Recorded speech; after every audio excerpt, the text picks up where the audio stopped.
Dengarlah panggilan ibadah yang terambil dari Ibrani 10 ayatnya yang ke-24 hingga 25. Dan marilah kita saling memperhatikan supaya kita saling mendorong dalam kasih dan dalam pekerjaan baik.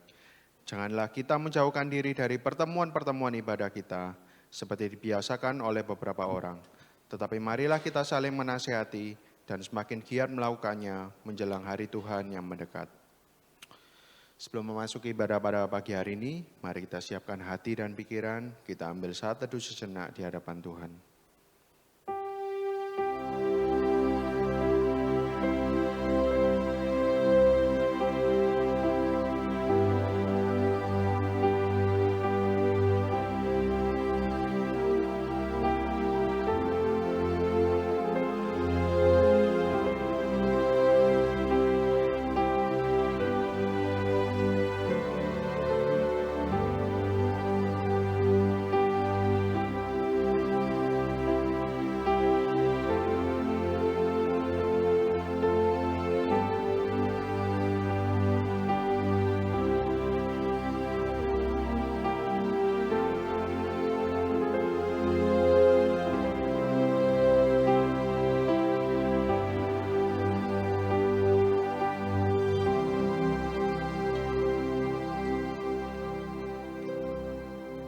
Pertolongan kita datangnya dari Allah yang menciptakan langit dan bumi serta segala isinya, dan yang tidak pernah meninggalkan hasil perbuatan tangannya.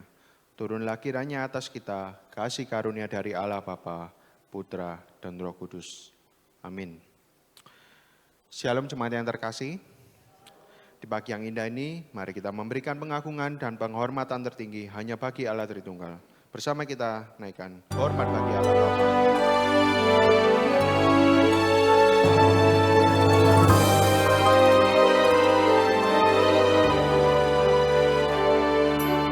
Hormat bagi Allah Bapa, hormat bagi anaknya, hormat bagi Roh penghibur ketiganya yang esa.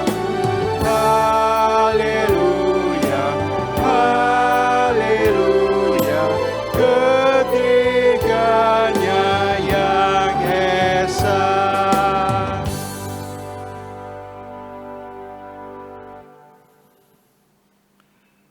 Tuhan, terima kasih atas segala penyertaan-Mu dan kehidupan kami. Tidak terasa Tuhan, kami telah melewati tahun 2025 ini selama 10 bulan. Saat kami memasuki minggu kedua di bulan November, itu artinya kurang 1,5 bulan lagi kami akan meninggalkan tahun 2025 ini. Tuhan, kalau kami boleh mengingat kehidupan kami di waktu-waktu yang lalu, bulan-bulan yang lalu, kami boleh merasakan bagaimana Tuhan senantiasa menolong kami, menyertai kami. Tangan-Mu senantiasa menuntun kami dan juga menopang kami. Ada saat di mana kami merasa terhilang, di saat kami merasa terombang-ambing dengan situasi dunia ini, namun kami bersyukur kepada-Mu Tuhan. Kalau Engkau tidak pernah melepaskan tangan-Mu dari genggaman kami, Engkau senantiasa menolong dan membuka jalan bagi kami. Terima kasih Tuhan untuk apa yang telah kami rasakan, untuk apa yang telah Engkau karyakan dalam kehidupan kami. Kami juga mohon kepada-Mu Tuhan, Engkau berkenan juga mengampuni akan segala dosa-dosa kami. Kalau mungkin kami telah melakukan tindakan yang kurang berkenan, atau pada waktu lalu selama kami melewati tahun 2025 ini ada perasaan marah kepada Tuhan, kecewa pada Tuhan, karena apa yang kami doakan, apa yang kami harapkan tidak terjadi seperti kami inginkan. Tuhan, ampuni kami. Biar kami senantiasa belajar di waktu akan datang untuk mengerti rencana-Mu dan belajar untuk mengerti bahwa semua rencana yang Engkau yang terbaik dan apa yang terjadi dalam kehidupan kami tidak lepas daripada kontrol-Mu Tuhan. Terima kasih Tuhan untuk kasih-Mu kepada kami dan juga janji pengampunan dosa yang Kau berikan kepada kami. Dalam nama Tuhan Yesus kami berdoa. Amin. Jemaat dipersilakan duduk.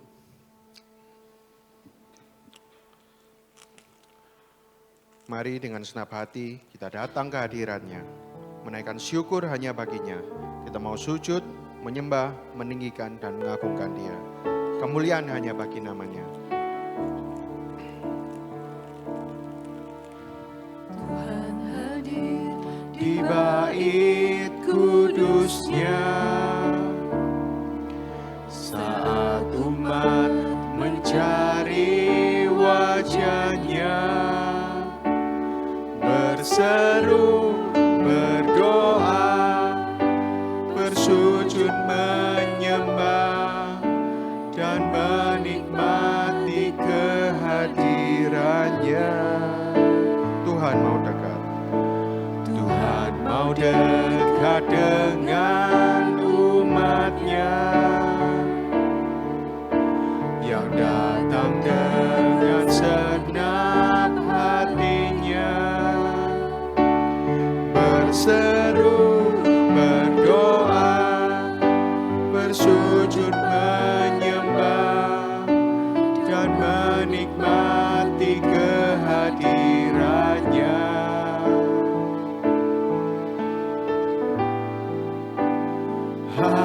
Hadirat-Mu memenuhiku, hadirat kudus-Mu penuhi hatiku, dan ku tersungkur menyembah-Mu, yang ku nampak hanya kemuliaan-Mu.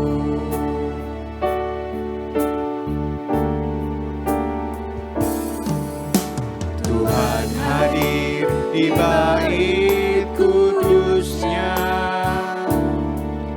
saat umat mencari wajah-Nya, berseru, berdoa, bersujud menyembah, dan menikmati kehadiran-Nya. Tuhan mau dekat dengan umat-Nya yang datang dengan senap hatinya, berseru, berdoa, bersujud menyembah, dan menikmati kehadiran-Nya. Hadirat-Mu, hadirat-Mu memenuhiku, hadirat kudus-Mu penuhi bait-Mu, dan ku tersungkur menyembah-Mu, yang ku nampak hanya kemuliaan-Mu. Hadirat-Mu memenuhiku, hadirat kudus-Mu penuhi bait-Mu, dan ku tersungkur menyembah-Mu, yang ku nampak hanya kemuliaan-Mu. Hadirat-Mu, hadirat-Mu memenuhiku,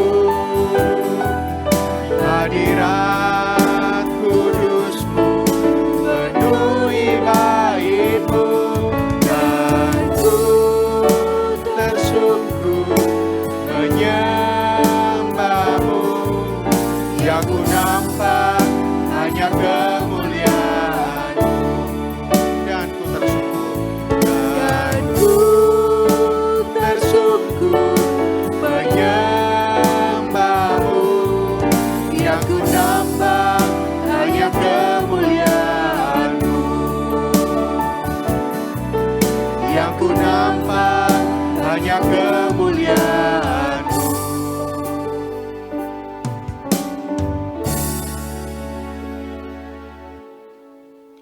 Biarlah setiap kita boleh memiliki kerinduan untuk selalu dekat padanya. Sebab hanya di dalam Dia ada kasih yang abadi. Kita mau mengikuti kebaikannya dan menyatakan kebesarannya. Bersama kita naikkan pujian. Mengejar hadir-Mu.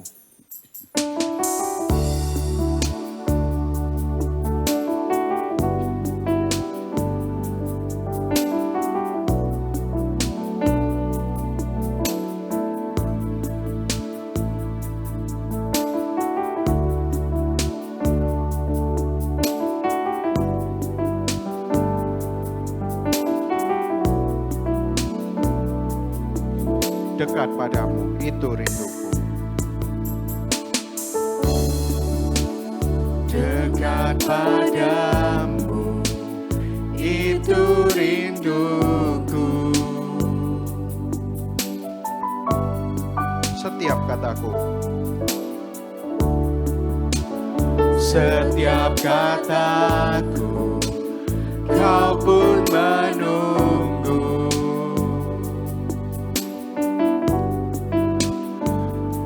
Aku sangka ku temukan satu kasih yang abadi. Kini ku datang dan ku bawa hidupku.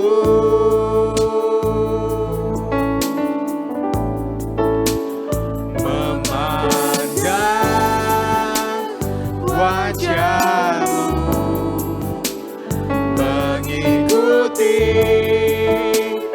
kebaikanmu, mengejar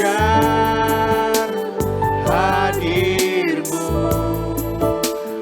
dalam hidupku.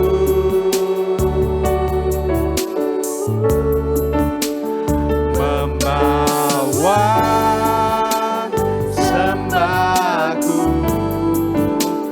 menyatakan kebesaranmu, mengejar hadirmu dalam hidupku.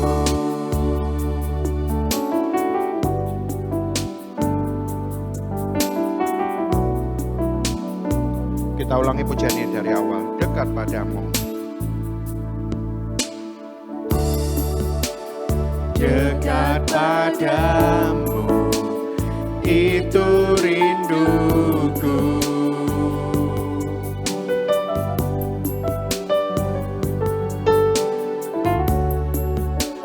Setiap kataku, kau pun menunggu.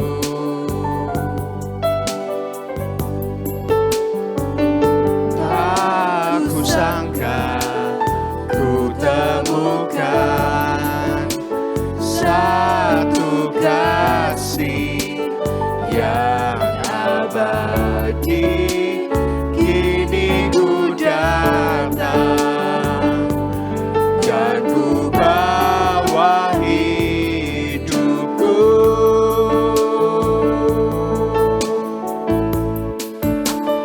Memandang wajahmu, mengikuti kebaikanmu, mengejar hadirmu dalam hidupku.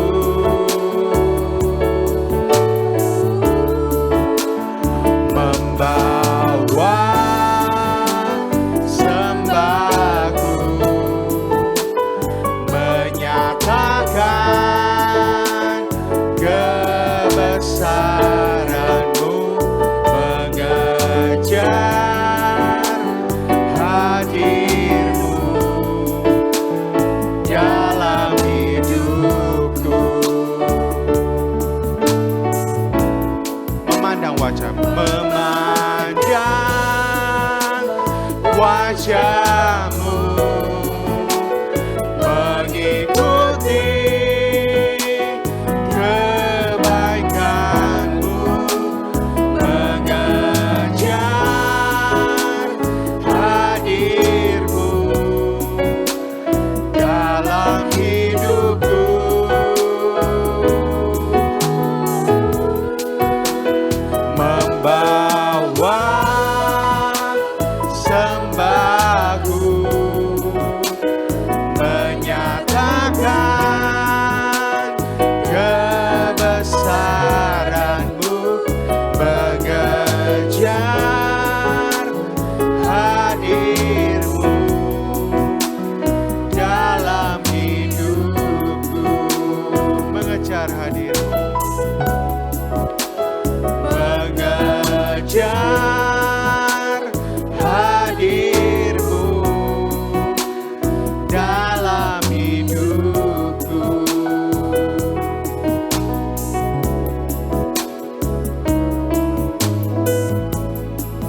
Kasih Tuhan sempurna bagi setiap kita.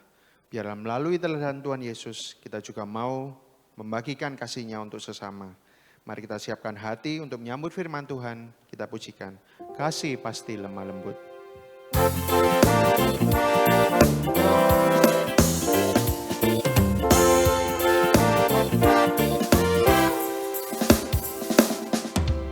Kasih pasti lemah lembut, kasih pasti memaafkan, kasih pasti murah hati, kasih-Mu Tuhan. Ajarilah kami ini saling mengasihi, ajarilah kami ini saling mengampuni, ajarilah kami ini kasih-Mu ya Tuhan, kasih-Mu kudus tiada batasnya.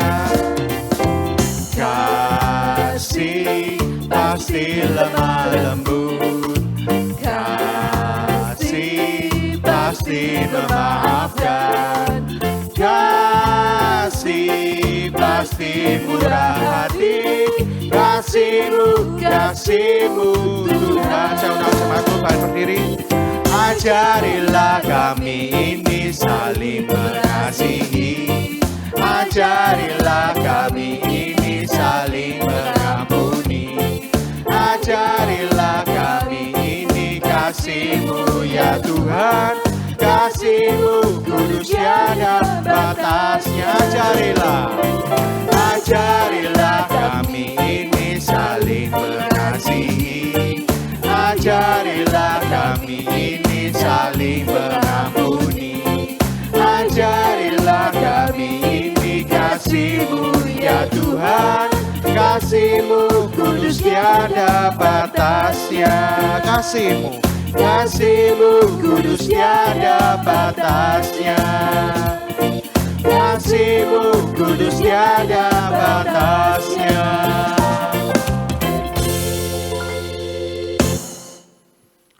Mari kita berdoa, saudara. Tuhan, terima kasih untuk teladan kasih yang Kau berikan kepada kami.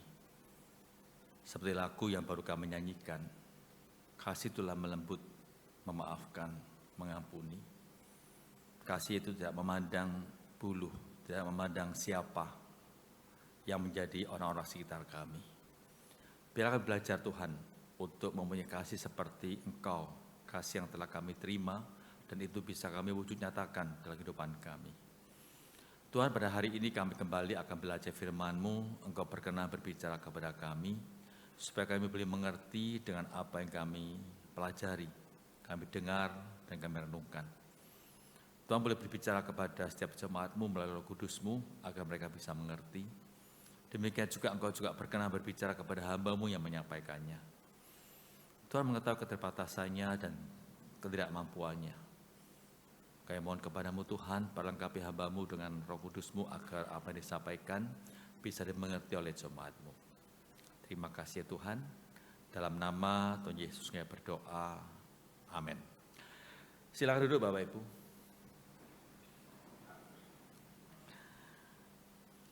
Bapak Ibu yang kasih Tuhan, kita patut bersyukur kepada Tuhan kalau hari ini kita masih diberi kesempatan untuk boleh datang beribadah kepada-Nya. Dan kita sadar itu semua karena anugerah Tuhan. Tanpa anugerah-Nya, tanpa kasih karunia-Nya, kita nggak mungkin ada kesempatan untuk boleh beribadah. Itu sebabnya biarlah kita boleh menggunakan kesempatan dengan sebaik-baiknya. Tema kita pada hari ini yaitu tentang siapakah sesamaku manusia, Bapak Ibu. Nanti kita baca kitab, sembari kita merenungkan firman Tuhan, kita akan membacanya tahap demi tahap, Bapak Ibu ya. Kalau pertanyaan ini saya ajukan kepada saudara, siapakah menurut saudara sesama manusia? Kira-kira jawaban saudara apa ya? Kira-kira siapa sih sesama manusia itu? Kepada saudara, tentu banyak yang bisa dikemukakan.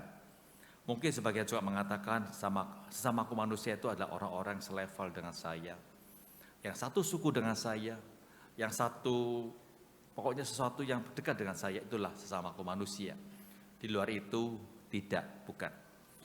Kalau kita punya pemikiran seperti itu Bapak Ibu, itu suatu pemikiran yang tidak benar di hadapan Tuhan. Kita boleh belajar dari seorang tokoh, seorang pemuda Bapak Ibu. Ketika terjadi banjir di sebuah daerah di Indonesia, di mana pada waktu itu begitu banyak penduduk yang menjadi korban, rumah-rumah mereka tenggelam, harta benda mereka juga lenyap karena banjir tersebut, bahkan ada kehilangan keluarga mereka karena meninggal karena banjir itu. Ada seorang pemuda yang begitu rajin, begitu setia untuk senantiasa keluar, dia keluar pagi hari sampai dengan malam hari. Apa tujuannya? Dia tuh mencari orang-orang yang bisa dia tolong, entah itu anak-anak, entah itu orang tua atau lansia yang tertinggal di rumah.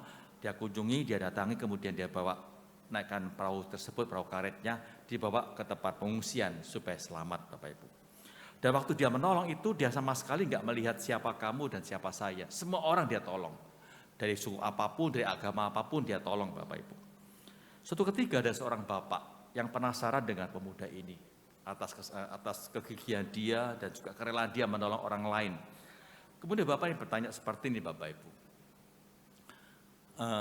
Mas, kamu tuh kok rajin sekali ya untuk menolong orang-orang yang menjadi korban banjir. Padahal mereka itu tidak seiman dengan kamu. Supaya Bapak tahu agama dari pemuda tersebut. Waktu mendengar itu Bapak Ibu, apa jawaban dari pemuda ini? Dia mengatakan seperti ini. Air itu tidak memilih rumah siapa yang ditenggelamkannya. Jadi saya pun tidak akan memilih siapa yang harus saya tolong. Jadi apa yang dikatakan pemuda ini suatu teguran juga bagi kita Bapak Ibu. Jadi waktu kita menolong orang lain yang merupakan sesama kita nggak boleh lagi menolong siapa dia, dari golongan apa atau dari agama apa Bapak Ibu. Itu yang menunjukkan bahwa kita itu mempunyai kasih yang sejati. Kalau kita mempunyai kasih yang sejati, maka kita bisa menolong orang itu tanpa lagi melihat siapa dia dan siapa kamu. Karena kasih sejati itu turunnya dari Tuhan. Kalau kita bisa merasakan kasih Tuhan dan kita bisa memperoleh kasih sejati itu, maka kita bisa melakukannya. Di mana kasih yang sejati itu kita menolong tanpa bukan cuma ngomong, tapi bisa melaksanakan dan wujud nyatakan dan perbuatan kita. Kita bukan cuma bisa tergerak hati kita, tapi gerakan hati kita diwujud nyatakan juga dalam perbuatan kita. Itulah kasih yang sejati. Hari ini kita belajar bersama-sama Bapak Ibu tentang arti dari kasih yang sejati itu. Karena waktu kita mempunyai kasih yang sejati, maka kita bisa menjadi sama bagi orang lain. Orang lain bisa menjadi sama kita kalau kita memiliki kasih yang sejati dari Kristus. Kalau tidak, kita akan sulit melakukannya Bapak Ibu. Nah, dari perikop yang akan kita pelajari bersama pada hari ini, yaitu dari Lukas pasal 10, 25-37, yang menceritakan tentang seorang Samaria yang baik hati. Saya percaya Bapak Ibu nggak asing dengan cerita ini. Mungkin seringkali Bapak Ibu dengarkan, juga Bapak Ibu baca ceritanya, orang Samaria yang menolong orang yang dirampok habis-habisan. Bahkan mungkin seringkali juga didramakan dalam kisah-kisah, dalam drama-drama Natal. Cerita seperti ini Bapak Ibu. Hari ini kita belajar bersama, apa arti kasih sejati dari kisah ini, yaitu orang Samaria yang baik hati itu Bapak Ibu. Yang pertama Bapak Ibu, kasih yang sejati itu lahir dari pengalaman akan kasih Allah. Jadi maksudnya, orang yang bisa mempunyai kasih yang sejati itu terlebih dahulu dia tuh bisa merasakan kasih Allah, kemudian dia mengasihi Allah, baru dia kemudian mengasihi sama. Itulah kasih yang sejati Bapak Ibu. Kita baca dari perikop yang saya bacakan nanti ini dari ayat 25 sampai 28. Kita akan membacanya Bapak Ibu. Saya bacakan. Lukas pasal 10 ayat 25 sampai 28. Pada suatu kali berdirilah seorang ahli Taurat untuk mencoba Yesus. Katanya, Guru, apa yang harus aku perbuat untuk memperoleh hidup yang kekal? Kita berhenti dulu di ayat 25 Bapak Ibu. Dikatakan di situ pada waktu ada seorang ahli Taurat datang menjumpai Tuhan Yesus. Apa tujuannya? Bukan akan belajar sesuatu dari Tuhan Yesus, enggak. Tapi dikatakan dia itu akan mencobai Tuhan Yesus. Kalau saya pikir orang ini kengangguran ya, ahli Taurat tersebut. Kalau dia itu orang sibuk, nggak mungkinlah dia itu berbuat seperti ini. Sampai selalu mencari celah, bagaimana bisa menjatuhkan Tuhan Yesus, bagaimana juga bisa mencobai Tuhan Yesus. Nah kalau saya kaitkan dengan sekarang ini, orang-orang yang seringkali mencari kesalahan itu, namanya mantan presiden kita, ijazahnya palsu dan sebagainya, itu bagi saya itu orang kengangguran. Karena dia nganggur, gak ada kerjaan apa-apa, maka dia bisa berbuat seperti itu. Coba kalau dia itu orang sibuk, super sibuk, nggak mungkin dia berpikir seperti itu. Dan itu terjadi juga pada orang ahli Taurat. Karena nganggurnya, nggak ada kerjaan dan juga diisi dengan iri hati dan sebagainya, maka dia senantiasa mencari kesalahan Tuhan Yesus. Maka dikatakan ayat 25, dia datang menemui Tuhan Yesus bukan untuk belajar sesuatu, tapi dia akan mencobai Tuhan Yesus. Kemudian dia bertanya seperti ini Bapak Ibu, ayat 25, ayat 26. Dia tanya seperti ini ayat 25. Guru, apa yang harus aku perbuat untuk memperoleh hidup yang kekal? Ya, dia datang pada Tuhan Yesus. Kalau kita dengar pertanyaan ini begitu rohani ya, begitu bagus sekali. Yang Guru, aku datang ke tempat akan mau tanya sesuatu. Bagaimana caranya supaya aku ini bisa mendapatkan hidup yang kekal? Rohani sekali, baik sekali. Semua orang tentu ingin mendapat hidup yang kekal. Apakah dia tidak mengerti ahli Taurat tersebut? Saya percaya dia tahu. Namanya ahli Taurat. Dia mengerti firman Tuhan, dia mengerti Taurat, Bapak Ibu. Lalu bagaimana jawaban Tuhan Yesus? Kita baca ayat 26, dikatakan seperti ini. Jawab Yesus kepadanya, apa yang tertulis dalam hukum Taurat, apa yang kau baca di sana? Kita lihat Bapak Ibu. Yesus itu adalah orang yang cukup bijak dan cerdik. Waktu dia mendapat pertanyaan seperti itu, dia nggak menjabarkan tentang apa yang dia tanyakan tentang bagaimana orang bisa memperoleh hidup yang kekal, tapi kemudian Yesus balik bertanya pada ahli Taurat tersebut. Dengan kata lain, mungkin engkau kan ahli Taurat, kamu tahu nggak isi kitab Taurat seperti apa? Apa yang tertulis di sana? Nah, dengan begitu bangga karena orang yang begitu hafal dengan kitab Taurat, lalu dia mengatakan, dia tanya tapi sekarang dia jawab sendiri. Dia mengatakan, dari ayat 27 kita baca. Kasihlah Tuhan Allahmu dengan segenap hatimu dan segenap jiwamu, dengan segenap kekuatanmu, dengan segenap akal budimu, dan kasihlah sama manusia seperti dirimu sendiri. Dia menjawab dengan gamblang dengan begitu jelas. Jadi kalau saya ingin mendapat hidup kekal, yang pertama mengasihi Tuhan Allah dengan sebaik-baiknya. Yang kedua mengasihi orang lain. Itu artinya Bapak Ibu, seseorang yang sudah merasakan kasih Allah dalam hidupnya, maka dia pun bisa merasakan kasih itu kemudian dibagikan pada orang lain untuk mengasihi mereka. Selama orang itu tidak pernah merasakan kasih Allah dalam hidupnya, maka sulit bagi dia untuk bisa mengasihi orang lain. Apalagi berkorban bagi orang lain. Nah, ketika dia bisa merasakan kasih Allah dan dia bisa mengasihi Allah, maka nggak sulit bagi dia untuk bisa mengasihi orang lain. Tapi kalau kita lihat akan kehidupan orang ahli Taurat ini sepertinya enggak. Dia mengerti firman Tuhan, dia seorang teolog yang mengerti firman Tuhan, mengerti Taurat dengan baik, tapi mungkin sepertinya dia tidak merasakan kasih Allah seperti apa, dan dia pun tidak bisa mengasihi Allah juga. Buktinya dia nggak bisa mengasihi orang lain. Itu kita bisa lihat dalam kehidupan orang ahli Taurat dan juga orang Farisi, di mana berulang kali Yesus menegur mereka, mengutuk mereka karena apa? Mereka begitu egois, mereka sama sekali nggak bisa mengasihi orang lain. Sampai orang pemungut cukai pun tidak bisa respect pada dia, tidak bisa bertobat karena perbuatan mereka begitu egois. Bahkan orang tuanya pun bisa nggak dirawat oleh dia. Ini menunjukkan mereka tuh mengerti firman Tuhan dan mereka bisa mengerti firman Tuhan untuk mengasihi Allah, kemudian mengasihi sama, tapi mereka tidak bisa mengaplikasikannya. Nah, kemudian mereka bertanya seperti itu. Setelah orang yang menjawab panjang lebar kepada Tuhan Yesus, Yesus langsung mengatakan ayat 27, ayat 28. Jawabanmu itu betul sekali. Sebagai ahli Taurat, engkau sangat betul akan jawabanmu itu. Yang sekarang kamu lakukan, maka engkau akan lakukan apa yang kamu katakan tadi, maka engkau akan memperoleh hidup yang kekal. Jadi di sini Yesus secara nggak langsung minta orang itu jawab sendiri pertanyaannya tentang bagaimana mendapat hidup yang kekal. Yaitu dengan cara mengasihi Allah dan juga mengasihi sesama. Itu caranya. Dan orang bisa mengasihi Allah dengan sama itu terlebih dahulu, dia harus bisa merasakan kasih Allah, baru bisa mengasihi Allah dan juga bisa mengasihi sesama. Tapi yang saya lihat dalam diri orang ahli Taurat ini, dia sama sekali tidak merasakan hal itu, maka dia mulai menguji Tuhan Yesus, mencobai Tuhan Yesus, Bapak Ibu. Bapak Ibu kasih Tuhan, ada seorang bapak bernama John Newton. Siapa yang tahu ceritanya ini? Bagi saudara yang sering kali menyanyikan lagu Amazing Grace, sangat besar anugerahnya, dia adalah pengarangnya pada abad 17 sekian. Nah, Bapak Ibu, dia itu seorang pedagang budak, jual beli budak yang dia lakukan, seorang kaya juga. Dan suatu ketika dia naik kapal bersama dengan para budak yang akan dijual, Tuhan menegur dia, akhirnya dia bertobat. Waktu dia bertobat, dia merasakan kasih Allah yang luar biasa dalam hidupnya. Waktu dia merasakan kasih Allah dalam hidupnya, apa yang dia lakukan? Dia berubah sama sekali, Bapak Ibu. Yang dulunya dia itu seorang pedagang budak, mempergunakan budak untuk bisa memperoleh uang, untuk mendapat keuntungan. Waktu dia bertobat dan dia merasakan kasih Allah, kemudian dia mengasihi Allah, dia belajar bagaimana mengasihi sama. Waktu dia dulu sebagai pedagang budak, dia memutuskan untuk melarang akan perbudakan tersebut. Dan mulai waktu itu dia boleh mengasihi orang lain. Kepada budaknya pun dia sangat mengasihi. Dan dia melarang orang-orang untuk bisa jual beli budak, apalagi memelihara budak dalam kehidupan mereka, dalam pekerjaan mereka. Terjadi Bapak Ibu sebuah contoh. Seorang manusia ketika mereka merasakan kasih Allah dalam hidupnya, maka dia pun bisa mengasihi Allah dan juga mengasihi orang lain. Sama seperti Bapak John ini. Tapi yang terjadi pada orang enggak seperti itu. Mereka mengerti firman Tuhan, mereka hafal firman Tuhan, tapi mereka cuma pengetahuan aja dan mereka tidak pernah merasakan kasih Allah juga dan mereka pun tidak mengasihi Allah. Akibatnya mereka begitu egois sebagai seorang ahli Taurat. Mengkafir-kafirkan orang lain dan sebagainya. Itu terjadi Bapak Ibu dan diri ahli Taurat pada waktu itu.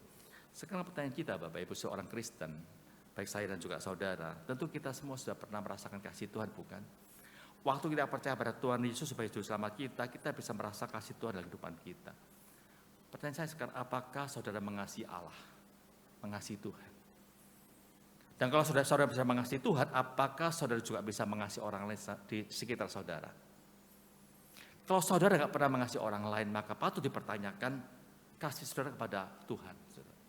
Kalau selama ini mungkin saudara sebagai seorang suami, seorang istri, tidak bisa mengasihi pasangan saudara, senantiasa bertengkar ini itu, maka patut dipertanyakan apakah orang ini mengasihi Allah atau tidak. Sebagai seorang anak yang nggak pernah mengasihi orang tuanya, demikian juga sebaliknya orang tua nggak pernah mengasihi anak, maka seringkali memperhitungkan dengan orang tuanya kita sebagai anak, maka patut dipertanyakan, apakah orang ini, anak ini mengasihi Allah atau tidak. Kalau dia mengasihi Allah, saya percaya dia akan mengasihi orang tuanya. Karena waktu kita bisa mengasihi Allah, maka kita bisa mengasihi sama. Itu hukumnya Bapak Ibu. Jelas dikatakan mengasihi Allah, kemudian mengasihi orang lain. Coba selama ini, kalau kita misal selama ini nggak bisa mengasihi orang lain. Tapi kita mengatakan aku ini mengasihi Allah. Kita bisa menyanyi aku mengasihi engkau Tuhan dan sebagainya. Tapi dalam hidup kita bisa menunjukkan akan kasih kepada orang lain. Patut dipertanyakan. Percuma kita nyanyi tiap hari, tiap pagi, aku mengasihi engkau Tuhan seumur hidupku. Kalau hidup kita tidak bisa mengasihi orang lain. Tidak bisa mengasihi orang di bawah kita, entah itu pembantu kita, satpam kita atau yang lainnya. Percuma Bapak Ibu. Selama kita nggak tersentuh oleh kasih Allah, kita nggak bisa mengasihi Allah. Nah, saya percaya Bapak Ibu yang duduk di sini ada orang-orang yang sudah percaya Tuhan, yang sudah merasakan kasih Tuhan dalam kehidupan saudara. Maka saya minta saudara belajar untuk mengasihi Allah dan belajar juga mengasihi orang lain. Itulah kasih yang sejati. Pertama kali dialami ketika kita bisa merasakan kasih Allah dalam kehidupan kita. Yang kedua Bapak Ibu, apa arti kasih yang sejati itu?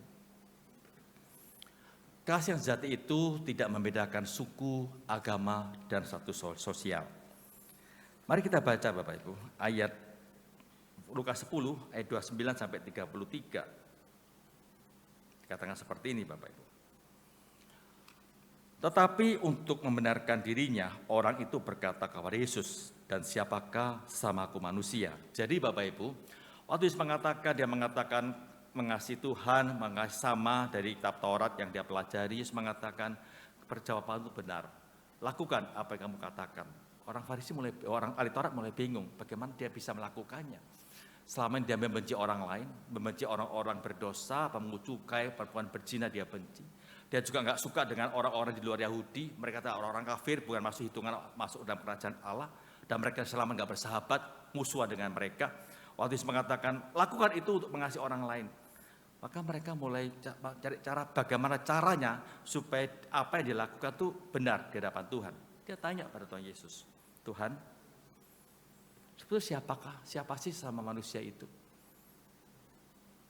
Mungkin kita pun akan bertanya seperti itu waktu Yesus berkata kepada kita, siapakah sesamaku manusia? Bagaimana jawaban Tuhan Yesus? Yesus kemudian cerita sebuah kisah yang seringkali kita dengar, yaitu orang Samaria yang baik hati Bapak Ibu. Ayat 30 kemudian Yesus cerita seperti ini. Adalah seorang yang turun dari Yerusalem ke Yeriko. Ia jatuh ke tangan penyamun-penyamun yang bukan saja merampoknya habis-habisan, tetapi yang juga memukulnya, dan yang sesudah itu pergi meninggalkan setengah mati. Bapak Ibu, ini sebuah kisah, itu Yerusalem menuju Yeriko itu perjalanan yang cukup sulit, melewati lembah dan sebagainya, dan seringkali lembah-lembah itu dihuni oleh para penjahat, para perampok. Jadi sewaktu-waktu kalau ada pedagang lewat, maka itu merupakan sasaran empuk bagi mereka. maka mereka pun akan merampoknya. Itu sebabnya kadang-kadang pedagang itu nggak berjalan sendiri, mereka berjalan bersama teman-temannya. Kalau tidak, mereka akan dirampok habis-habisan oleh para perampok yang dalam perjalanan tersebut. Dan itu terjadi pada pedagang tersebut. Dirampok habis-habisan, bukan cuma diambil hartanya, juga dilukai, kemudian ditinggalkan di tengah jalan seperti itu. Dia begitu menderita. Dia teriak-teriak minta tolong, minta belas kasihan orang lain karena dia sudah nggak bisa apa-apa, penuh dengan luka tubuhnya, tapi nggak ada orang yang peduli. Kemudian Yesus melanjutkan ayat 31. Kebetulan ada seorang imam turun melalui jalan itu, ia melihat orang itu tetapi ia melewatinya dari seberang jalan. Orang ini adalah orang Yahudi yang dirampok. Kalau saya boleh tanya, imam itu orang apa Bapak Ibu? Bangsa apa? Jelas dia itu adalah bangsa Yahudi, bukan?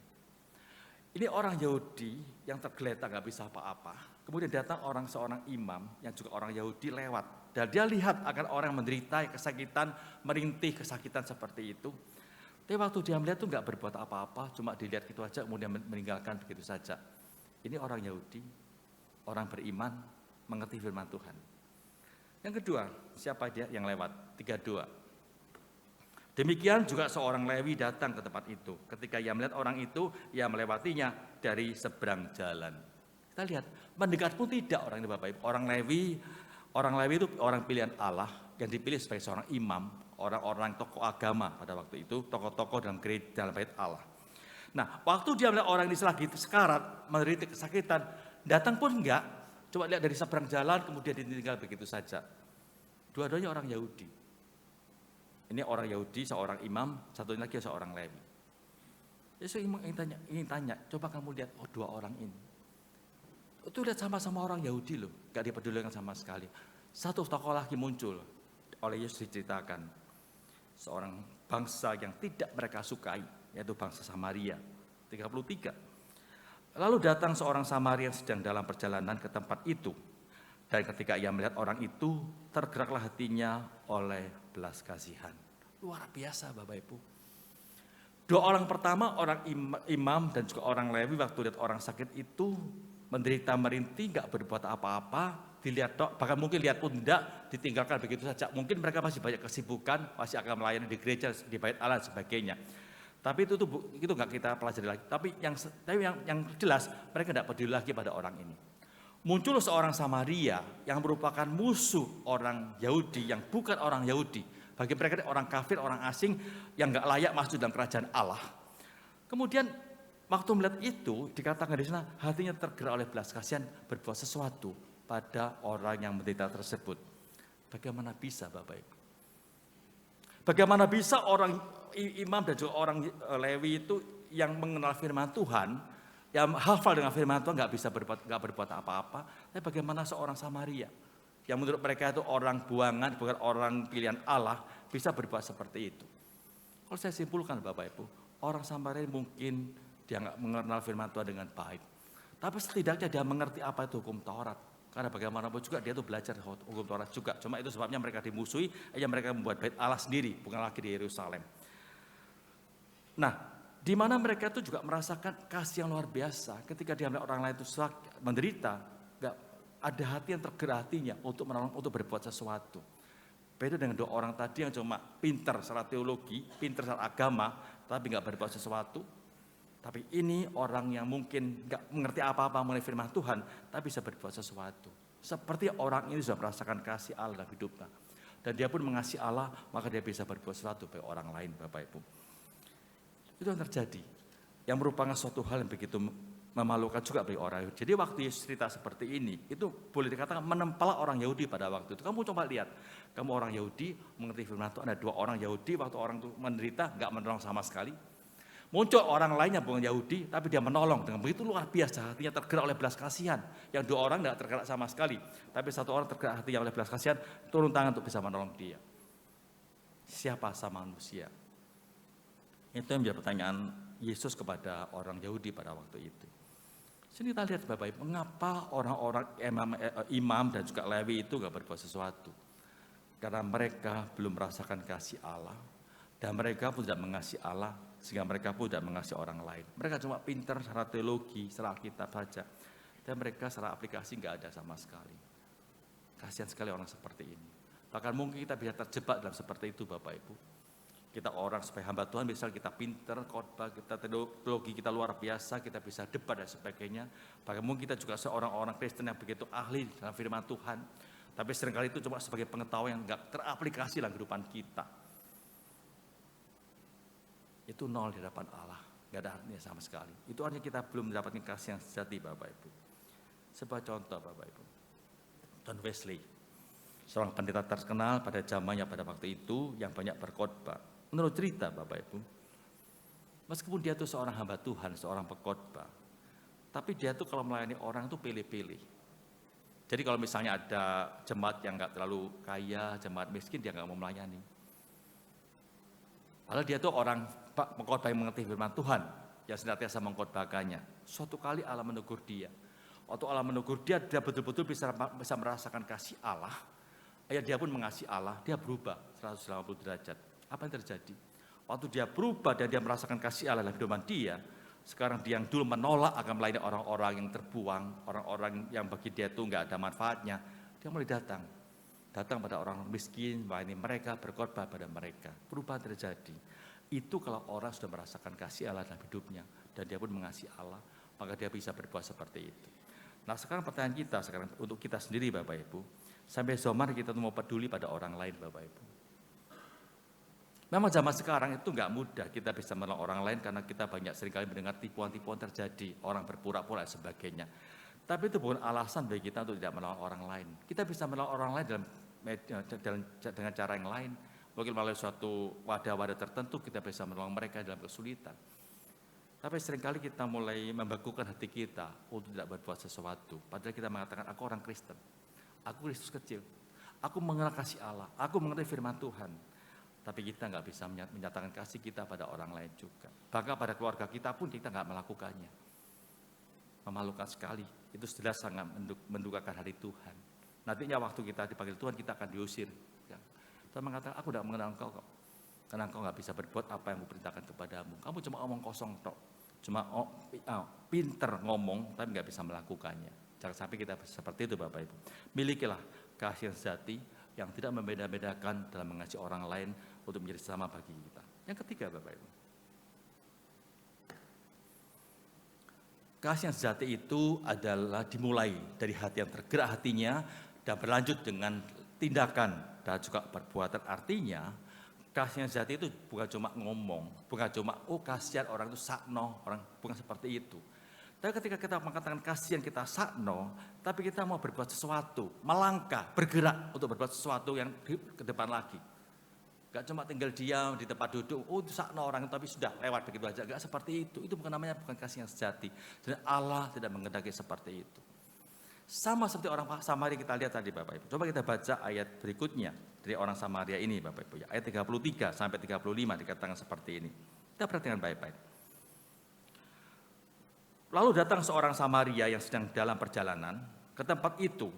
Dan ketika ia melihat orang itu, tergeraklah hatinya oleh belas kasihan. Kita lihat, tergeraklah hatinya oleh belas kasihan. Ketika orang-orang lain gak tergerak hatinya, tapi dia sebagai seorang Samaria, waktu dia melihat musuhnya itu lagi kesakitan, menderita, merintih, berteriak-teriak minta tolong, dikatakan hatinya tergerak oleh belas kasihan. Namun apakah berhenti sampai di sana? Enggak Bapak Ibu. Kita lanjutkan ayat berikutnya, dikatakan seperti ini. Ia pergi kepadanya dan membalut luka-lukanya. Ada suatu tindakan tertentu. Pertama dia tergerak, datang pada orang itu, menghampiri yang luka tersebut, boleh membalut lukanya pelan-pelan. Karena lukanya begitu banyak. Kemudian berikutnya, sesudah itu ia menyiraminya dengan minyak dan anggur. Apa tujuannya? Itu seperti alkohol. Jadi supaya enggak terjadi infeksi. Setelah dibalut lukanya, dikasih anggur supaya ada infeksi. Yang berikutnya, kemudian menaikkan orang itu ke atas keledai tunggangannya. Kita bayangkan Bapak-Ibu ya. Dia itu pertama naik keledai, kemudian dia melihat orang itu sakit, dia turun, dia menolong. Kemudian dia menaikkan orang itu di atas keledainya. Nah, waktu orang itu yang luka naik di atas keledainya, dia di mana Bapak-Ibu? Apakah juga di atas keledai? Jelas enggak. Keledai itu kecil, enggak mungkin bisa tumpangi 2 orang. Dan orang lagi terbaring, mungkin cuma setengah ditidurkan seperti itu di atas keledai. Lalu apa dia lakukan? Dia berjalan kaki, menuntun keledai itu menuju ke rumah penginapan. Ada pengorbanan.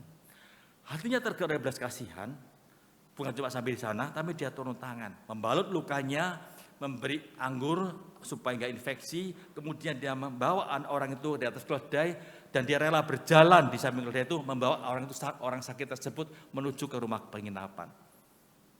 Sampai rumah penginapan apakah langsung ditinggal gitu aja? Enggak juga, kita lihat ayat berikutnya dikatakan seperti ini. Lalu membawanya ke tempat penginapan dan merawatnya. Ya. Tempat penginapan nggak ditinggalkan tapi merawatnya. Ayat 35 yang luar biasa kita baca di sini. Keesokan harinya ia menyerahkan 2 dinar kepada pemilik penginapan itu. Katanya, rawatlah dia dan jika kau belanjakan lebih dari ini, aku akan menggantikannya waktu aku kembali nanti. Kita lihat Bapak Ibu, tidakkah yang luar biasa adalah orang Samaria waktu dia berjumpa dengan orang yang merupakan musuh dia. Hatinya tergerak, gak mati, kemudian dia menolong, membalut lukanya, memberikan anggur, naikkan di atas keledai, menuntun keledai itu sampai ke tempat tujuan, dirawat di sana. Setelah itu apakah dia tinggalkan? Gak juga, dia pesan pada pemilik penginapan dikasih uang, ini uang untuk merawat orang sakit tersebut, nanti waktu saya kembali, belanjakan untuk bisa merawat orang itu, nanti waktu kembali kalau uang itu kurang, ngomong sama saya akan menggantikannya. Suatu tindakan luar biasa, itulah kasih yang sejati Bapak Ibu. Bukan cuma dalam perasaan sakno, enggak. Bukan cuma bisa ngomong, enggak. Tapi betul-betul diwujud nyatakan dari suatu perbuatan. Siapapun dia lakukan untuk bisa menolong orang lain. Itulah kasih yang sejati yang dimiliki oleh orang Samaria tersebut. Ini yang terderita tuh musuh dia, yang pernah menyakiti dia, ngomongin dia anjing dan sebagainya karena dia orang Samaria. Tapi dia bisa menyatakan kasih luar biasa. Kalau dia meninggalkannya itu hak dia juga, itu musuhnya dia. Dan nggak ada orang melarang dia untuk meninggalkan orang tergeletak itu, nggak ada yang melarang, nggak ada yang menyalahkan juga. Tapi dia nggak berbuat seperti itu. Dia tergerak, dia menolong, kemudian merawatnya, bahkan mengeluarkan uang untuk bisa menolong orang itu supaya disembuhkan. Hati yang luar biasa Bapak Ibu. Kalau bukan karena kasih Tuhan yang melingkupi orang Samaria ini, nggak mungkin dia bisa berbuat seperti itu. Berbuat yang luar biasa yang dilakukan, yang kadang-kadang mungkin di luar akal manusia, itu dia lakukan. Nah Bapak Ibu, itu bagaimana kita sekarang sebagai orang percaya. Waktu kita lihat orang lain dalam keadaan susah, bagaimana sikap kita? Sehingga kita mengatakan, oh kasihannya orang itu sakno, itu aja, gak berbuat, mendoakannya pun tidak. Itu yang terjadi. Apakah itu yang kehendaki Tuhan? Tidak. Allah ingin supaya kita bisa berbuat sesuatu pada mereka. Turun tangan, menghampiri mereka, mendoakan mereka, datang ke tempat dia untuk berikan support pada dia. Itu Allah kehendaki. Gak harus dalam bentuk materi, enggak. Tapi ada support dalam diri kita untuk datang mendatangi mereka Bapak Ibu. Itulah kasih yang sejati, yang dimana Allah ingin supaya kita lakukan Bapak Ibu. Ada sebuah kisah cukup menarik. Ini namanya Nicholas Winton. Dia itu nggak salah orang Inggris. Suatu ketika dia itu pergi ke sebuah tempat dekat Jerman sana, nggak salah Cekoslovakia yang mana gitu. Nah pada waktu dia melihat, pada waktu Perang Dunia Kedua, begitu banyak orang Yahudi itu ditangkap, dipenjara, akan dibunuh. Begitu banyak pengungsi yang lari pada waktu itu. Di tengah-tengah kondisi seperti itu, dia tuh melihat begitu banyak anak-anak kecil yang mau mengungsi, tidak tahu kemana, mereka nangis, ketakutan. Dan waktu dia melihat seperti itu, hatinya tergerak, pemuda tersebut. Tergerak, kemudian dia bukan seorang pengusaha, dia bukan orang kaya juga. Dia mulai memikirkan bagaimana caranya aku bisa menolong orang ini. Lalu dia menghubungi orang-orang di Inggris sana. Apa terjadi?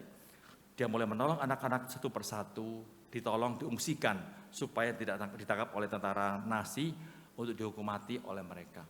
Dan begitu banyak orang yang ditolong, sekitar hampir 700 orang, 700 anak yang ditolong oleh pemuda tersebut.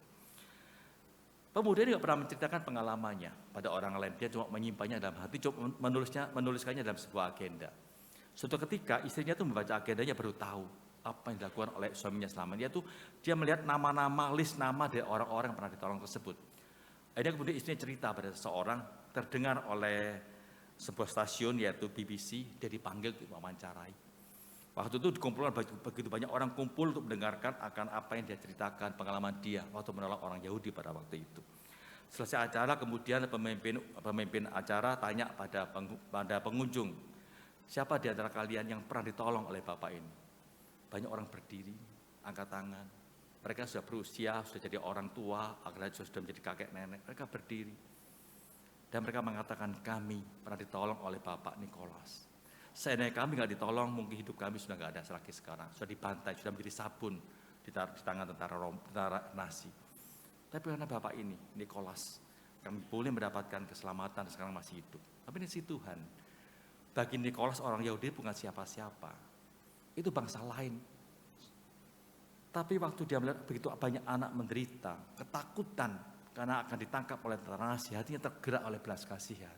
Dia berbuat sesuatu. Mengupayakan sesuatu lalu menolong anak-anak itu sehingga diselamatkan. Itulah kasih yang sejati Bapak Ibu. Itulah kasih yang diwujudkan pada orang lain sebagai sama manusia bagi dia. Dia tolong dan dia selamatkan, dan saya percaya Tuhan sangat memuji perbuatan Bapak Nikolas ini. Dan itu yang ingin kita lakukan, Allah ingin supaya kita lakukan juga. Kita waktu melihat orang sakit lagi menderita, bukan cuma merasa kasihan, tapi bukan cuma tergerak, tapi kita ada sesuatu untuk berbuat sesuatu menolong mereka. Mereka support kepada mereka Bapak Ibu. Itulah yang ingin supaya kita lakukan, Allah ingin supaya kita lakukan. Bagaimana kita sebagai orang Kristen Bapak Ibu, yang percaya Tuhan, yang sudah merasakan kasih Tuhan dalam kehidupan kita, apa kita pernah berbuat seperti itu? Kita belajar untuk memiliki kasih yang sejati. Kita bukan cuma merasa tergerak, tapi kita mau berbuat sesuatu pada mereka. Yang terakhir Bapak Ibu, yang keempat. Kasih sejati itu berarti menjadi sama bagi orang lain. Coba kita tanya Bapak, itu baca Bapak Ibu ayat berikutnya. Ya. Di sini kemudian Yesus sebagai penutup tanya pada ahli Taurat pada waktu itu. Dia tanya seperti ini. Ayat 36. Siapakah di antara ketiga orang ini menurut pendapatmu adalah sesama manusia dari orang yang jatuh ke tangan penyamun ini? Terus tanya, menurut kamu saya sudah cerita ini, menurut kamu siapa yang menjadi sesama dari orang yang terkena rampok ini? Lalu bagaimana jawaban dari perempuan ahli Taurat tersebut? Lucunya karena memang sudah benci pada orang Samaria, mereka tidak menyebut orang Samaria. Mereka menyebut seperti ini ayat 37. Jawab orang itu, orang yang telah menunjukkan belas kasihan kepadanya, kata Yesus kepadanya, pergilah dan berbuatlah demikian. Artinya apa Bapak Ibu? Waktu orang menjawab siapa yang menjadi sama manusia, itu orang yang datang untuk menolong orang yang lagi dirampok tersebut. Yesus mengatakan, berbuatlah apa yang pergilah dan berbuatlah seperti itu. Artinya, kamu harus bisa berbuat seperti orang Samaria ini. Bertindak. Siapakah sama manusia itu bukan yang dekat sama kamu, tapi kamu belajar untuk menjadi sama bagi mereka. Ada satu gerakan, ada satu perbuatan, ada satu sikap aktif untuk bisa menolong mereka. Baru kau bisa menjadi sama bagi orang lain. Jadi waktu kita ingin menjadi sama bagi orang lain, kita bukannya pasif, orang lain datang pada kita. Enggak. Allah ingin supaya kita berbuat sesuatu, kita yang bergerak Bapak Ibu, untuk bisa datang pada mereka, menolong mereka, berbuat sesuatu pada mereka. Itu yang dilakukan oleh Tuhan kepada kita, bukan? Waktu kita jatuh dalam dosa, Yesus datang dalam dunia. Bukan suatu sifat yang pasif, enggak. Yesus datang aktif menyelamatkan kita supaya kita diselamatkan. Itu Allah ingin supaya kita lakukan juga. Kasih yang sejati itu apa? Yaitu kita yang berbuat sesuatu bagi orang lain. Kita aktif untuk dekat sama mereka, menolong mereka, memperhatikan mereka. Saya ambil contoh Bapak Ibu, sebuah kisah cukup menarik yang mungkin Bapak itu cukup mengetahui, sering mendengarnya. Seorang dokter bernama Lee Darmawan. Dia orang Tionghoa, seorang dokter, dan kalau dia mau praktek di Jakarta, itu dia bisa mendapatkan uang begitu banyak. Tapi karena sikap hatinya begitu mengasihi orang lain, meskipun orang-orang tidak satu suku dengan dia, tidak satu agama dengan dia berbuat sesuatu. Apa yang dia lakukan? Dia tahu di Indonesia begitu banyak orang yang menderita karena tidak dapat pengobatan yang layak. Banyak pulau-pulau terpencil yang tidak ada rumah sakit. Mereka perlu bantuan tenaga medis, tenaga dokter. Maka apa yang dia lakukan? Dia membeli sebuah kapal. Kapal dibuat seperti rumah sakit. Ada ruang operasi dan sebagainya. Kemudian dia berlayar dari satu pulau ke pulau yang lainnya mencari orang-orang sakit. Waktu orang sakit ditemukan, kalau perlu operasi dibawa ke kapal, dioperasi di sana. Dan dia banyak membantu orang-orang yang membutuhkan pertolongan dia. Kita lihat di sini, Dr. Lee Darmawan itu bersikap aktif. Dia mendekatkan diri pada orang lain untuk bisa menjadi sama bagi orang lain. Orang itu siapa? Tidak satu suku dengan dia, pribumi, tapi dia melakukannya. Tidak satu agama dengan dia melakukannya. Itulah arti sesama manusia. Siapakah sama manusia? Semua orang. Tidak peduli siapa dia, dari suku apa dia, dari agama apa dia.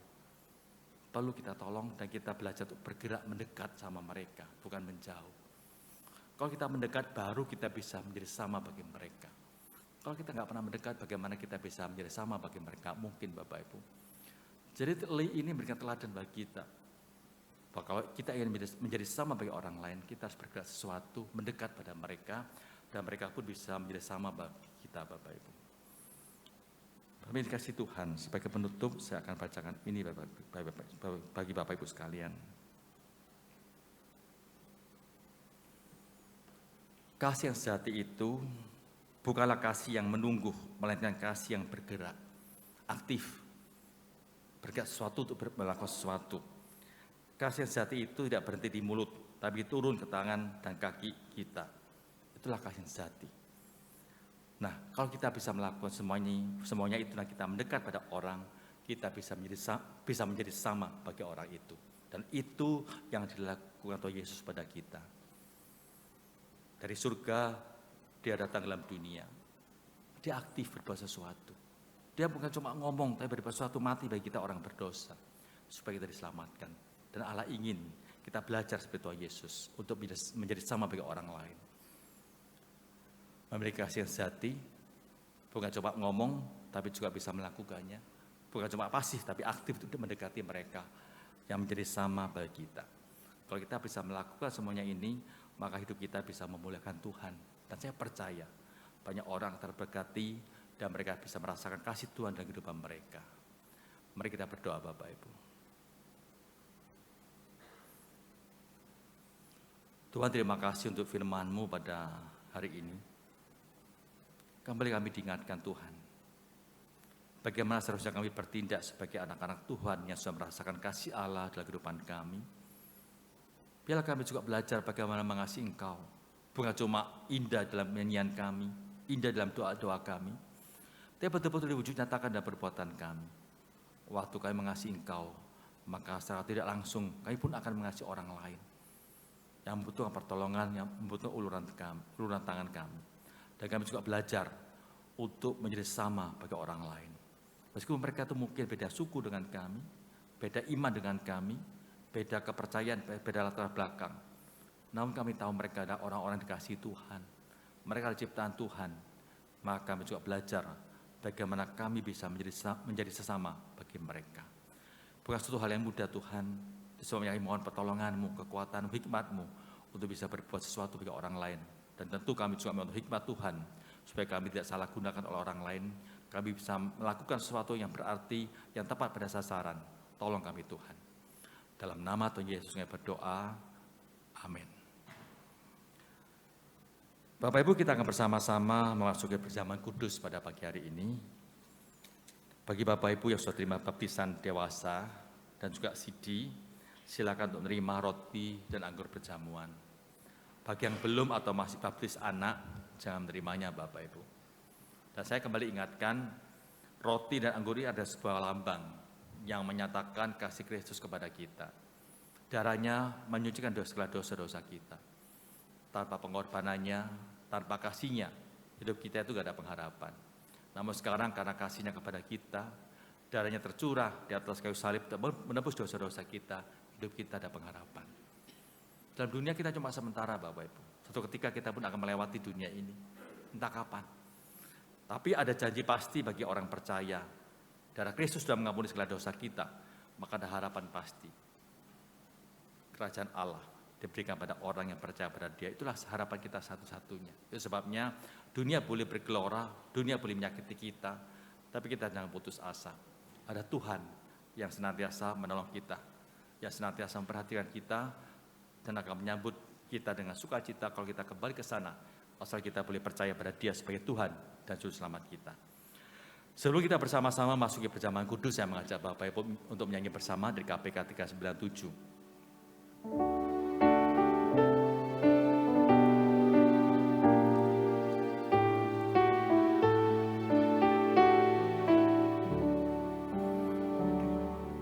Di sini ku wajah-Mu. Tuhan, kepadaku Kau nyatakanlah, ku pegang erat rahmat kasih-Mu. Segala susah ku serahkan padamu.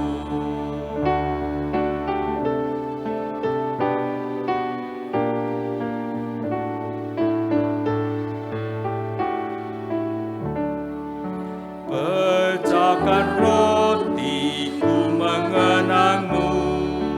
Terima cawan-Mu, ingat kasih-Mu. Tinggalkan dunia dan semua bebanku, dan ku ditebus jadi milik-Mu. Bait ketiga.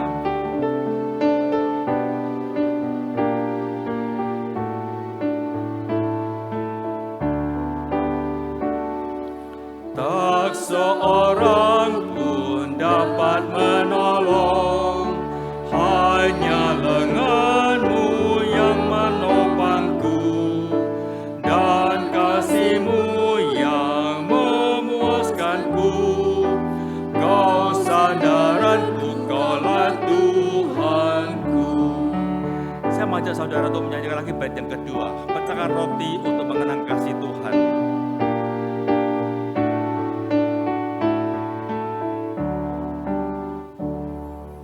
Pecahkan roti, ku mengenang-Mu. Terima cawan-Mu, ingat kasih-Mu. Tinggalkan dunia dan semua bebanku, dan ku ditebus jadi milik-Mu.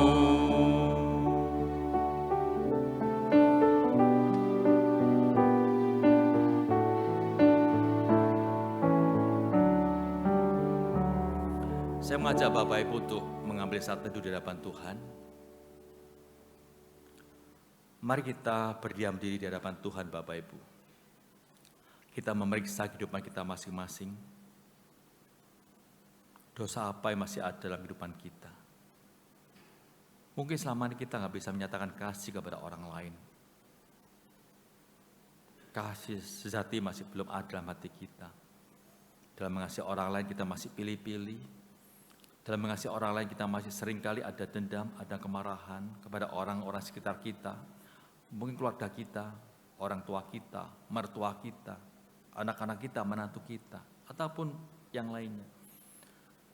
Hari ini kita datang kepada Tuhan, kita mohon kepada Tuhan. Tuhan berkenan mengampuni segala dosa-dosa kita, supaya kita bisa menjadi sama bagi orang lain. Mohon Tuhan kuduskan kita, supaya kita pun layak untuk menerima roti dan anggur perjamuan. Dan kita juga berjanji kepada Tuhan, setelah pulang dari tempat ini, kita akan datang kepada orang-orang itu, kita akan minta maaf, minta ampun kepada mereka. Dan bagi mereka yang mungkin pernah menyakiti kita, dan mereka pernah meminta maaf kepada kita, dan kita nggak mau melakukannya, kita datangi mereka, dan kita akan memaafkan mereka. Belajarlah Bapak Ibu untuk mendapatkan kasih yang sejati. Bukan cuma dalam pikiran kita, bukan cuma dalam teori, tapi kita bisa melakukan dalam kehidupan kita sehari-hari. Mari kita berdiam diri di hadapan Tuhan. Kita berdoa dalam hati kita masing-masing. Kita percaya Tuhan akan mendengar doa-doa kita. Dan kita juga mohon ampun dan juga berjanji untuk hidup lebih berkenan di hadapan Tuhan. Mari kita berdiam diri di hadapan Tuhan.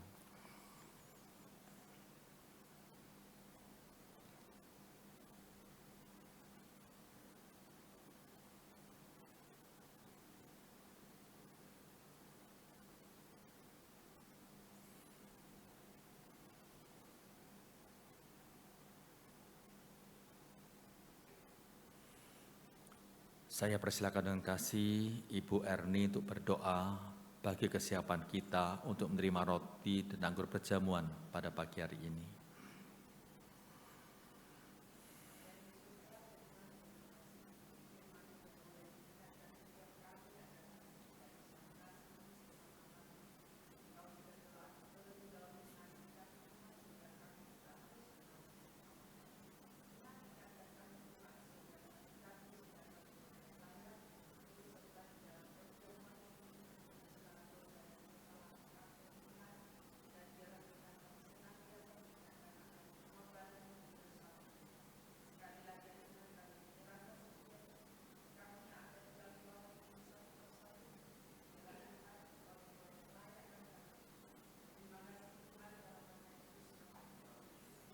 Amin. Terima kasih.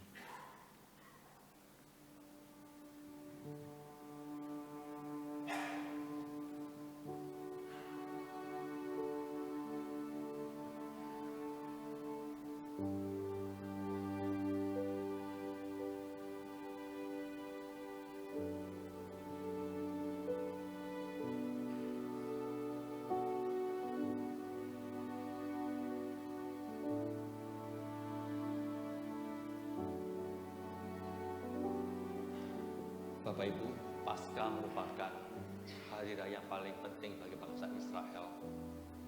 Kenapa? Karena hari itu mereka kembali mengenang atau bersyukur atas segala kebaikan Tuhan kepada nenek moyang mereka. Di mana nenek moyang mereka ketika diperbudak sebagai budak di Mesir, Tuhan membebaskannya. Dan mereka bisa bebas dari perbudakan, kemudian Tuhan menuntun mereka memasuki tanah perjanjian yaitu tanah Kanaan. Selain itu mereka juga bersyukur kalau di hari itu pada tulang sebelum dijatuhkan, anak sulung mereka tidak ikut terbunuh seperti anak sulung bangsa Mesir.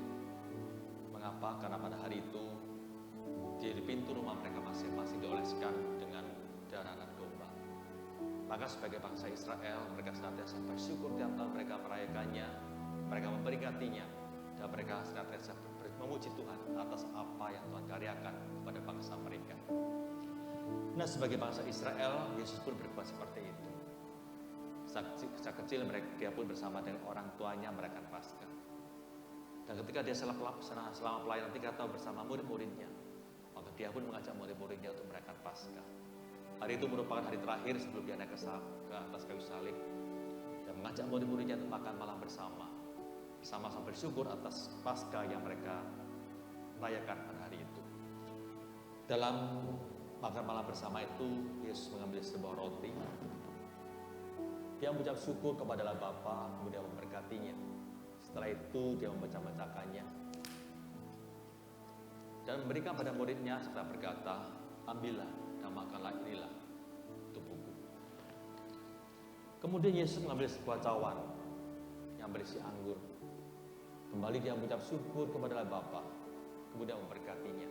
Setelah itu dia memberikan pada murid-muridnya serta berkata, "Minumlah kamu semua di cawan ini. Cawan ini adalah darahku, darah perjanjian yang ditumpahkan untuk menebus dosa-dosa umat manusia."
persilakan Bapak Ibu untuk bagi berdiri. Mari kita nyanyikan lagu salibnya 2 kali, salibnya, salibnya.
Yesus berkata, ambillah dan makanlah, inilah tubuhku. Setiap kali kau makan, ingatlah bahwa tubuhku tercapek-capek untuk menebus dosa-dosamu. Dengan penuh ucapan syukur, mari kita terima akan hosti ini.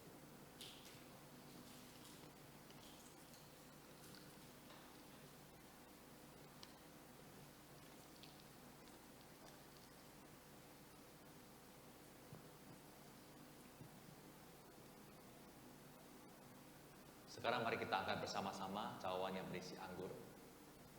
Yesus berkata, minumlah kamu semua dari cawan ini. Cawan ini adalah perjanjian baru, yang dimateraikan oleh darahku. Setiap kali kamu minum, ingatlah bahwa darahku tercurah untuk menebus dosa-dosamu. Dengan penuh ucapan syukur, mari kita terima akan anggur ini.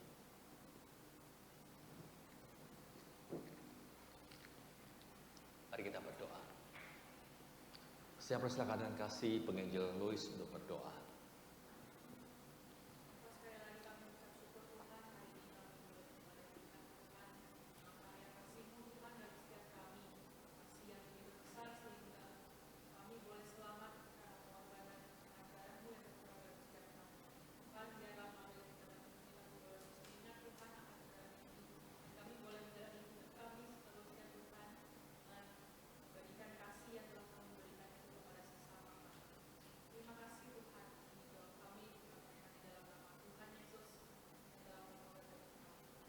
Amin. Terima kasih. Silakan duduk, saudara.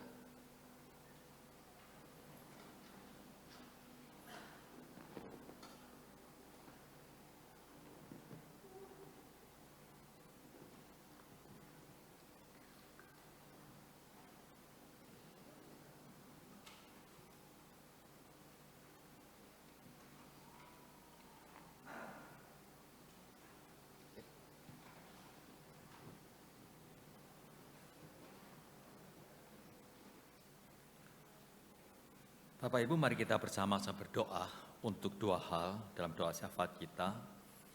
Yang pertama, kita berdoa untuk jemaat kita Elion secara keseluruhan, di mana kita mengetahui situasi ekonomi yang kurang baik, itu sangat mempengaruhi akan kehidupan jemaat kita, dalam usaha mereka, pekerjaan mereka, supaya Tuhan beri tolong, berhikmat.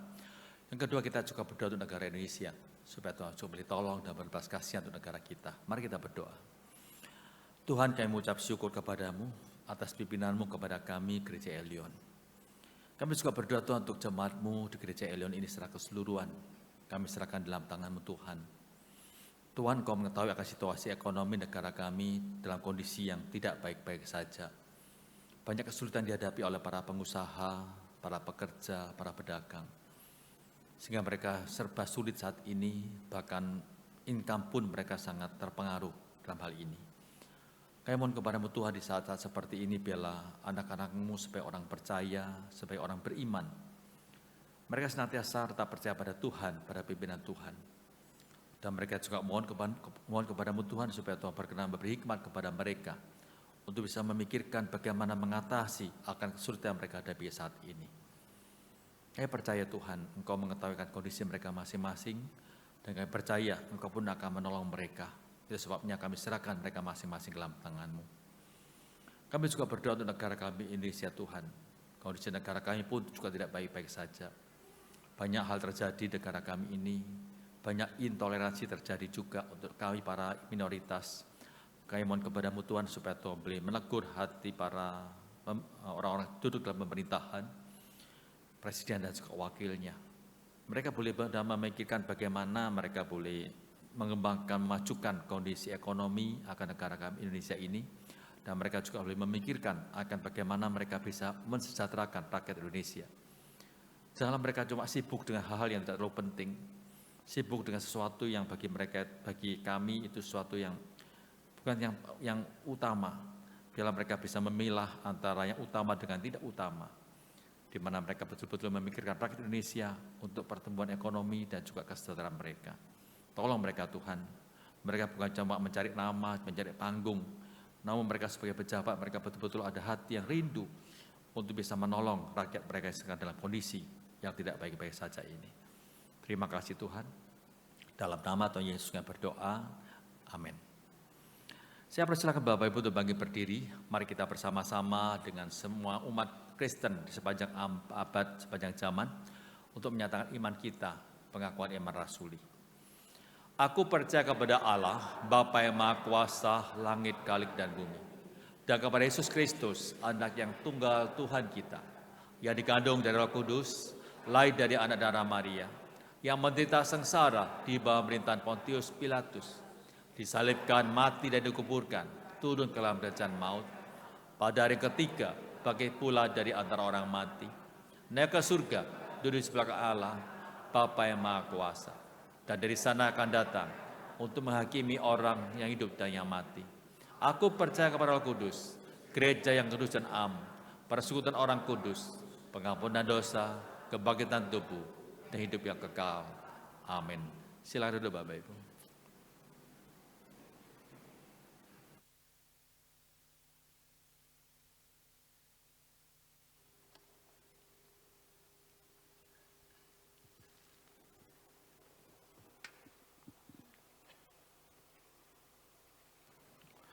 Tiba saatnya kita akan memberikan persembahan dengan penuh sukacita dan ucapan syukur. Mari kita memberikan persembahan yang terbaik bagi Tuhan.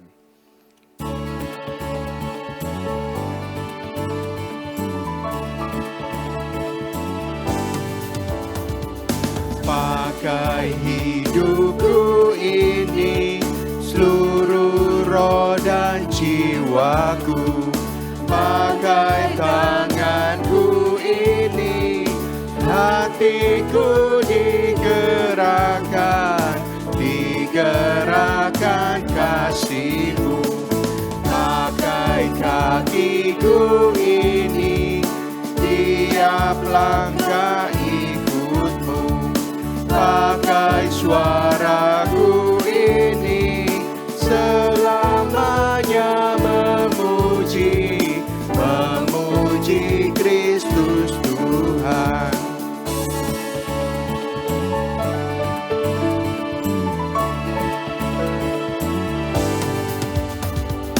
Pakai mulutku ini, memberitakan Injil-Mu.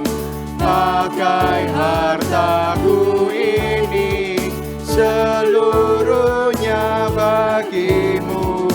Bagi-Mu ku relalah. Pakai kasihku ini, susembahkan padamu. Pakai diriku ini, selamanya bagi-Mu. Bagi-Mu ku sembahkan.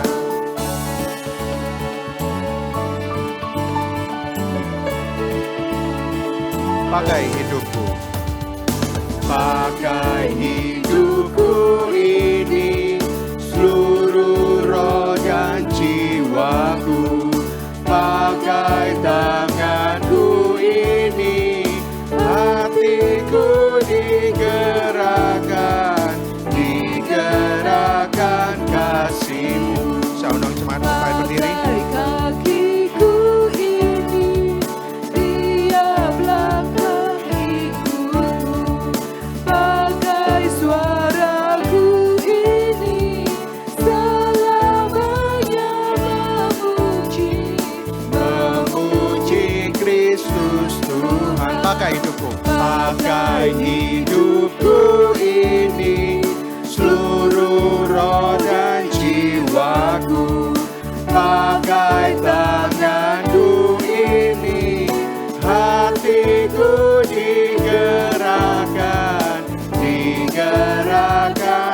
kasih-Mu.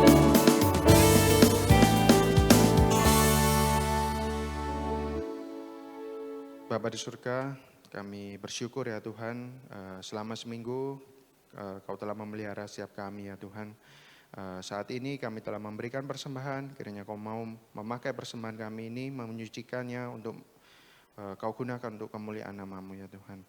Kami juga berdoa untuk para pengurus yang akan mengolahnya ya Tuhan. Kau mau menolong. Terima kasih ya Tuhan, hanya nama Tuhan Yesus kami berdoa.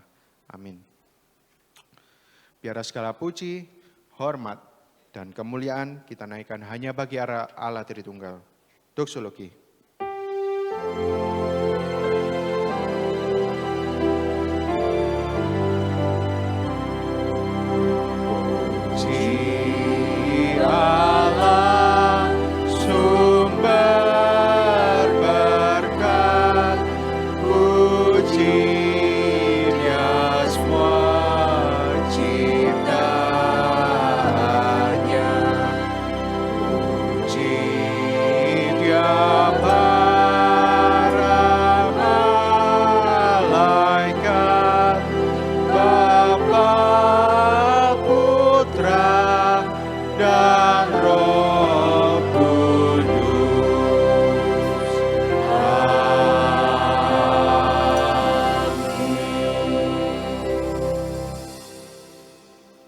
Tuhan, terima kasih atas pimpinan-Mu dalam ibadah kami pada hari ini mulai awal sampai dengan selesai. Tuhan, kami serahkan anak-anak-Mu ke dalam tangan-Mu. Mereka akan pulang ke rumah mereka masing-masing. Mungkin juga masih ada aktivitas yang harus mereka lakukan. Tuhan juga boleh sertai mereka. Pimpin mereka Tuhan. Dan biarlah mereka sebagai orang-orang beriman, sebagai anak-anak Tuhan. Setelah mereka mendengar firman Tuhan, mereka bukan cuma menyimpannya dalam hati mereka, tapi lebih penting mereka bisa melakukan akan firman Tuhan tersebut, sehingga hidup mereka boleh menjadi berkat bagi orang lain, dan hidup mereka pun boleh memuliakan nama-Mu ya Tuhan. Bapak, Ibu, dan juga saudara yang kasih Tuhan, pulanglah dengan damai sejahtera, arahkanlah hati Bapak, Ibu, dan juga saudara kepada Tuhan, dan sekarang terimalah berkat dari Tuhan. Kiranya kasih karunia dari Allah Bapa, anugerah keselamatan dari Yesus Kristus, kekuatan, penghiburan, damai sejahtera serta sukacita dari Allah Roh Kudus, menyertai kehidupan Bapak, Ibu, dan juga saudara sekalian, mulai sekarang sampai dengan Tuhan Yesus datang kedua kalinya. Amin.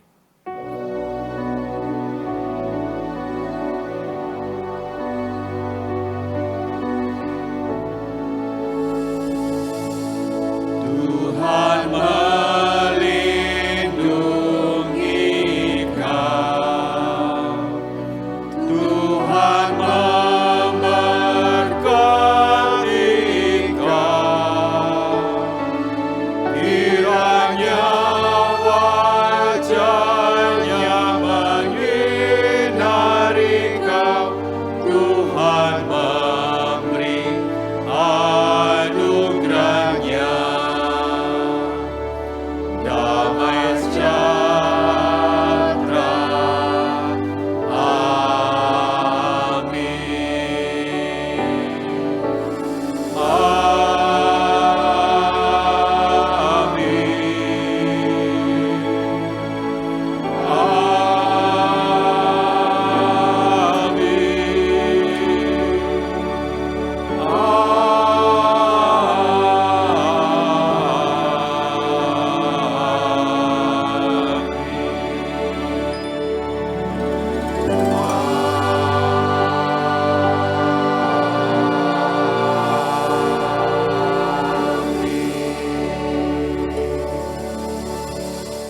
Jemaat dipersilakan duduk, ibadah telah selesai dan mengambil saat teduh.